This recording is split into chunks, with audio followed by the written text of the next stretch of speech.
A man came to Umar ibn al-Khattab radiyallahu ta'ala anhu, and he said, "Oh, ya Amir al-Mu'mineen, my mother is old and she is very weak. She cannot do the toilet except if she is sitting on my back. She is leaning on my back in order to be able to do the toilet. Do you think, Ya Amir al-Mu'mineen, that I have fulfilled her rights over me?" Umar ibn al-Khattab said, "What? Fulfilled her rights? No way." He said, "Why, Amir al-Mu'mineen?" He said, "When she used to clean your defecation, she used to say, 'Oh Allah, keep him alive for me. I want him to grow up. I want to see him as a man or as an adult or as a..." You do this. It is true that you are cleaning her, but you say, "Oh Allah, when am I going to end this?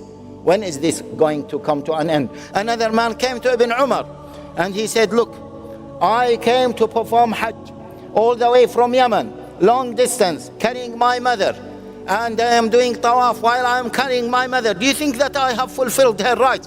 He said, "Not even a kick. When you used to kick her, when you were in her womb and you used to kick her, that one kick is not equal to all what you have done or what you think that you have done."